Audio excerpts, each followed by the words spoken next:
السلام علیکم ویورز، میں ہوں Shakir Solangi. Viewers, P T I اور حکومت کے درمیان مذاکرات میں ڈیڈ لاک پڑ گیا ہے۔ ڈیڈ لاک کی تصدیق بھی ہو گئی ہے۔ اسپیکر قومی اسمبلی ایاز صادق دونوں مذاکراتی کمیٹیوں کا اجلاس بھی اس لیے نہیں بلا رہے کیونکہ دونوں کمیٹیاں جو ہیں وہ اپنے اپنے موقف پر ڈٹ گئی ہیں۔ حکومت کا موقف ہے، پی ٹی آئی سے مطالبہ ہے کہ پی ٹی آئی اپنے مطالبات چارٹر آف ڈیمانڈ تحریری طور پر جمع کرائے۔ پی ٹی آئی نے انکار کر دیا ہے۔ کل بھی میں نے ویلاگ میں اسد قیصر کا حوالہ دیا تھا۔ آج شوکت یوسفزئی نے بھی بات کی ہے۔ انہوں نے بھی کہا ہے کہ بھائی ہمیں کوئی اعتراض تو نہیں ہے تحریری مطالبات پیش کرنے میں، چارٹر آف ڈیمانڈ پیش کرنے میں، لیکن ضروری بھی نہیں ہے۔ ہم نے جو زبانی کلامی جو بتائے ہیں، 2 مطالبات ہیں ٹوٹل ہمارے۔ بانی چیئرمین کی رہائی سے پی ٹی آئی وڈرا ہو گئی ہے۔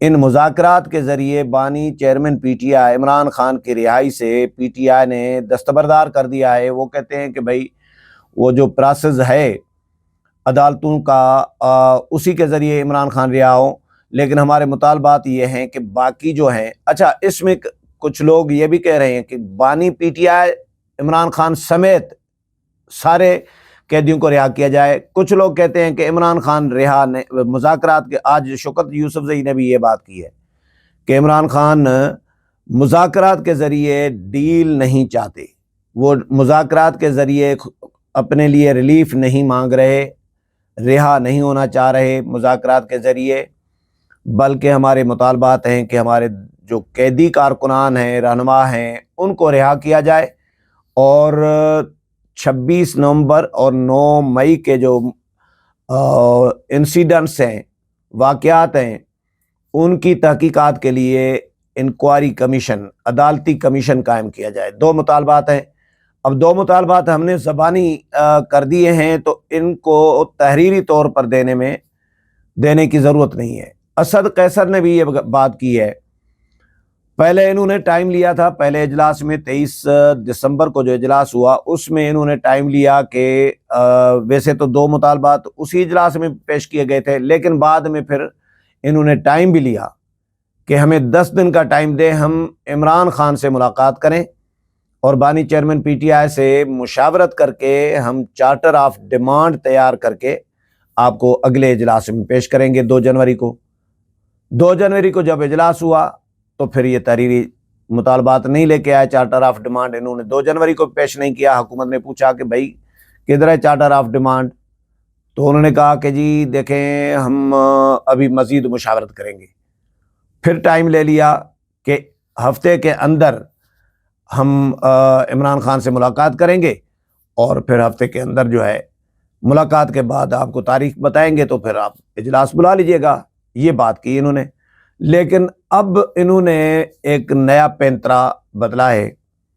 اب پی ٹی آئی کے لوگ کہتے ہیں کہ جی جب تک جو مذاکراتی کمیٹی ہے اس کی عمران خان کے ساتھ ملاقات نہیں کرائی جائے گی تب تک ہم چارٹر آف ڈیمانڈ نہیں دے سکتے، تب تک اجلاس میں شرکت بھی شاید اس پہ بھی سوچیں گے کہ اجلاس میں شریک ہوں یا نہ ہوں۔ اسد قیصر نے یہ کہا ہے، شوکت یوسفزئی نے۔ اسد قیصر نے تو بالکل کلیئر دھمکی بھی دی ہے کہ ہم بائیکاٹ کا بھی سوچ سکتے ہیں، بائیکاٹ بھی مذاکرات کا کر سکتے ہیں۔ تو پی ٹی آئی اب بھاگنا چاہ رہی ہے، میدان چھوڑنا چاہ رہی ہے۔ جو خدشات ظاہر کیے جا رہے تھے پہلے دن سے کہ پی ٹی آئی مذاکرات میں سنجیدہ نہیں ہے، اب کہہ رہے ہیں کہ جی شوکت یوسفزئی نے یہ بات کی ہے آج کے مذاکرات کو جاری رکھنا یا نہ رکھنا یہ حکومتی کمیٹی کے ممبران کے سنجیدہ رویے پر ہے کہ وہ کتنے سنجیدہ ہیں۔ اگر وہ سنجیدہ ہوں گے، ہمیں نظر آئے، تو پھر ہم مذاکرات آگے جاری رکھیں۔ یہ ایکچولی یہ بہانہ ہے۔ اب سنجیدہ ہیں یا نہیں ہیں سیریس ہیں یا نہیں ہیں، خلوص نیت سے مذاکرات حکومتی کمیٹی کر رہی ہے یا نہیں کر رہی، اس کا فیصلہ پی ٹی آئی تو نہیں کرے گی نا، یہ کون فیصلہ کرے گا؟ یہ بہانہ اس لیے اب یہ جس طرح گراؤنڈ بناتے ہیں پی ٹی آئی کے لوگ، بیانیہ بناتے ہیں، اب یہ ماحول بنا رہے ہیں، بیانیہ بنانے کے لیے گراؤنڈ بنا رہے ہیں، بائیکاٹ کریں گے اور یہ مذاکرات آگے نہیں بڑھنے۔ ابھی اسپیکر قومی اسمبلی نے بھی ہولڈ کیا ہوا ہے مذاکراتی کمیٹی کے اجلاس کو کہ بھائی پہلے چارٹر آف ڈیمانڈ تو آئے، اس کے بعد اس پہ، کیونکہ 2 اجلاس جو ہوئے ہیں وہ بے نتیجہ ختم ہوئے ہیں، ان کا لا حاصل ہے۔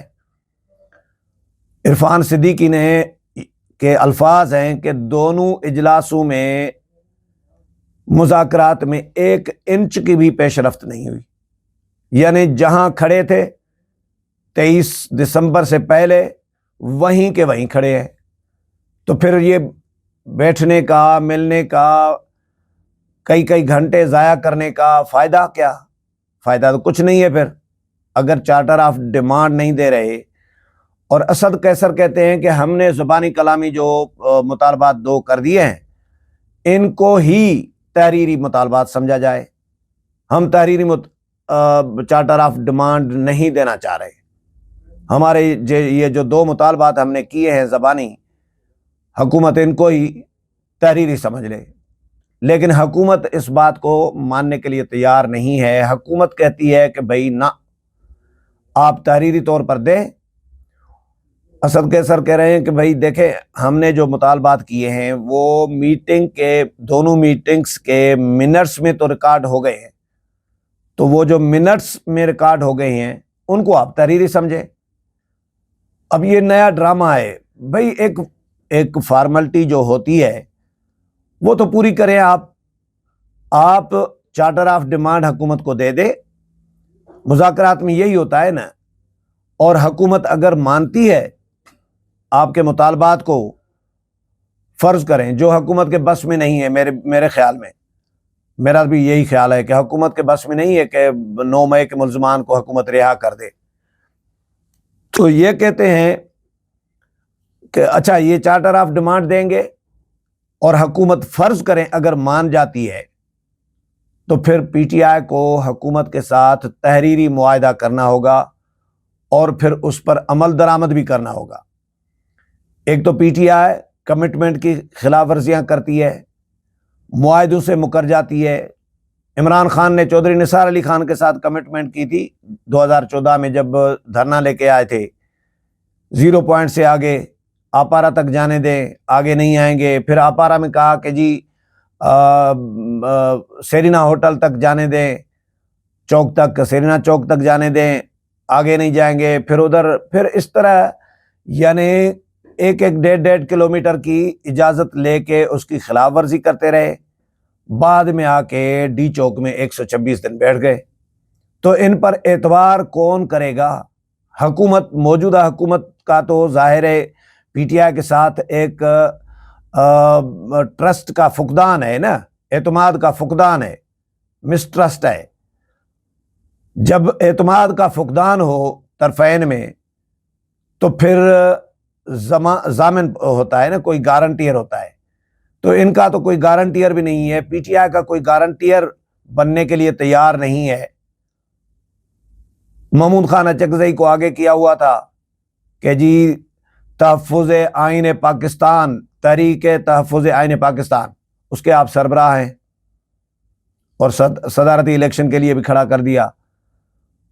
اب محمود خان اچکزئی کو انہوں نے کہا کہ جی آپ مذاکرات کریں، محمود خان اچکزئی نے کہا کہ بھائی، انہوں نے ہاتھ کھڑے کر دیے، انہوں نے کہا کہ بھائی دیکھیں، ان کو بھی پتا ہے محمود خان اچکزئی کو کہ میں پی ٹی آئی کے بہاف پہ مذاکرات کروں گا تو مجھے ہی گندا ہونا پڑے گا، مجھے ہی خراب ہونا پڑے گا، میری جو رہی کھوئی عزت ہے، بچی کھچی عزت ہے، وہ بھی چلی جائے گی سیاست میں۔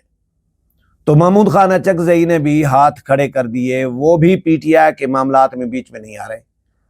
مولانا فضل الرحمان نے ایک کوشش کی 26ویں آئینی ترمیم میں، کیونکہ مولانا ایک منجے ہوئے سیاستدان ہیں، ان کو پتہ ہے کہ اپوزیشن کے ساتھ کس طرح چلنا ہے، حکومت کے ساتھ کس طرح چلنا ہے، اسٹیبلشمنٹ کے ساتھ کس طرح چلنا ہے۔ تو مولانا کو سیاست آتی ہے، تو مولانا نے تو نبھا لیا، کامیاب ہو گئے، لیکن ہر بندہ مولانا فضل الرحمان تو نہیں ہے نا، ہر سیاستدان مولانا فضل الرحمان نہیں ہو سکتا۔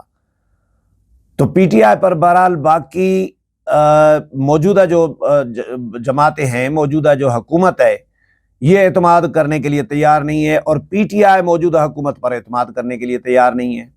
تو جب اعتماد کا فقدان ہو تو پھر معاملات آگے نہیں چل سکتے، نہیں بڑھ سکتے۔ اب دونوں الگ الگ کشتیوں میں سوار ہو گئے ہیں۔